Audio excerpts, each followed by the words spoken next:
So I would like to show you how mobility and other UArctic programs can be used to communicate new knowledge and engage students into research. Well, am I on the track now? Okay, am I going to use this? Yeah. So here I show you the operational structure of the University of Arctic. It's quite complicated. So I will concentrate about just the green line there, which is the thematic networks, and how they could make use of the undergraduate area and the mobility area by making new curriculums and involve mobility. So this I will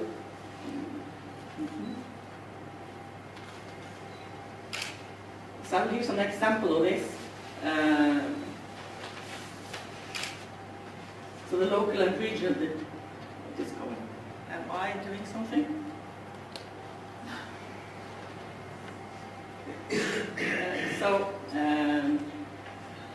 The thematic network of local and regional development in the north have developed the advanced emphasis course management of local and regional development that consists of 3 parts you can see on the left side. And as part of the specialization, the advanced emphasis, that's a specialization, there is included excursions for students really to lay their hands on.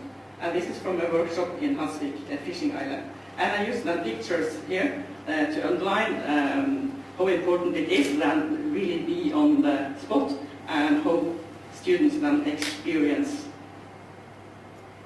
by doing and by smelling and by being. The Bachelor of Circumpolar Studies is an example of a combination of the 3 of the 7 strategic areas in the University of the Arctic. And the BCS combined teaching core courses, it's not me, online with advanced emphasis courses by hands-on experience involving research and geographical inspiring places in an international learning environment with comparative valuable elements.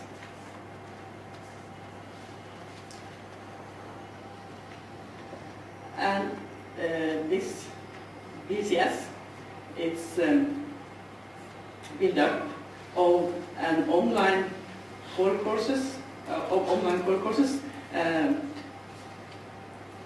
for 1 year full-time studies, and then specialization and advanced emphasis on a host campus for a half year. And of course this half year also going to be available for mobility students that are just taking this as a part of their ordinary degree.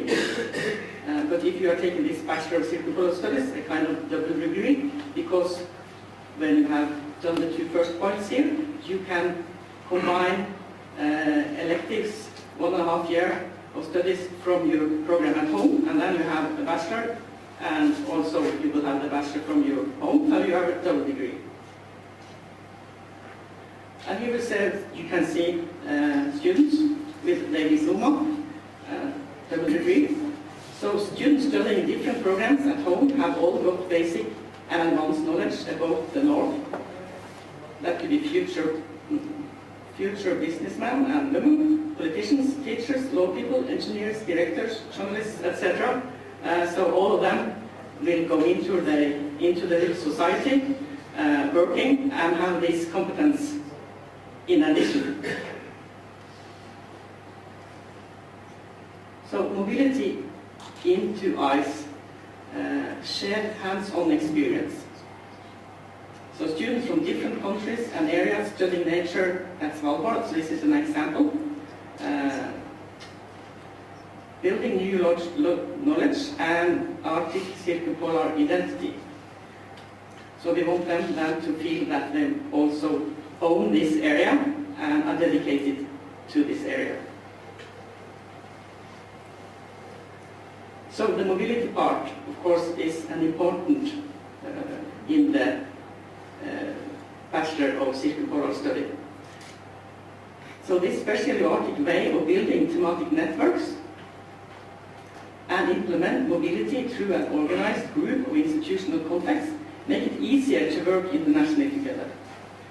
North to North is special in the way it facilitates mobility among people traditionally not taking part in international cooperation, such as indigenous students and students from rural areas and smaller institutions. And North to North is the mobility program for students under the Arctic. And each member institution can take part in the mobility program. So all institutions are a member of the University of Arctic.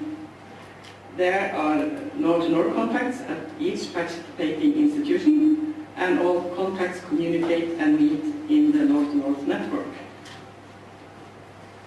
And I think those who have been North-to-North contacts or are North-to-North contacts and have taken part in this society will say that it's really a family.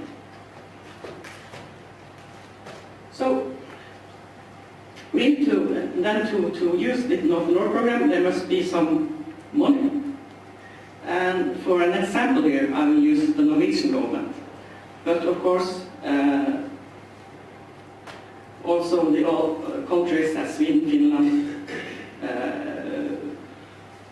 and Canada have also put money into this. But the Norwegian government offers North-to-North scholarships not only to students, but also to academics and administrative staff within the UArctic. And teacher and student exchange, hand in hand, brings added quality into student exchange and internationalization of higher education. That's what our government, at least, is saying. So maybe an example also for the Icelandic government to follow. Iceland have been a very active partner into the North-to-North program for some years ago. And making quite a big difference there when they took part in lead of the Akureyri University. But for the last years, they have not been able to take part and haven't taken part. But North is a very small mobility program, but it makes really a difference for the students and for the society.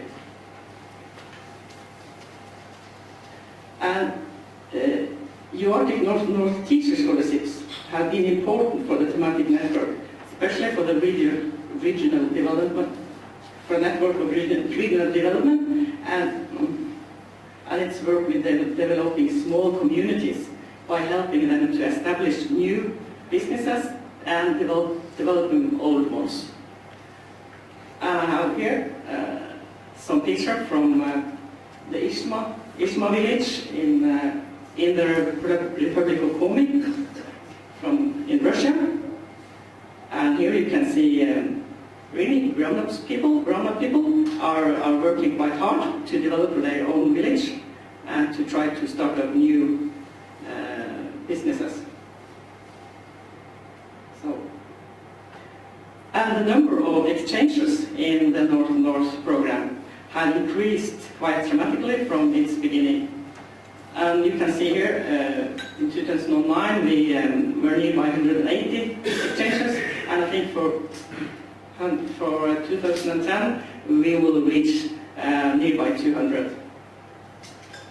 So all the figures are not collected yet. And the goal for the next year, and for this year, will be to reach 250.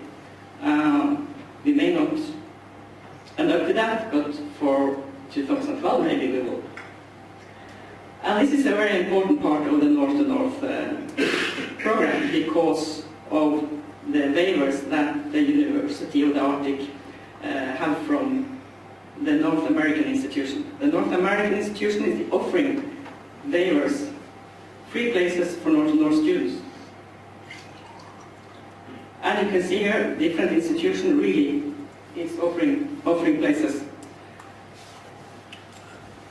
And this is great for students that for free then can go and study in the North America as a North-to-North student. So the questions for students then is, should I stay or should I go? And thank you for listening. I'm sorry.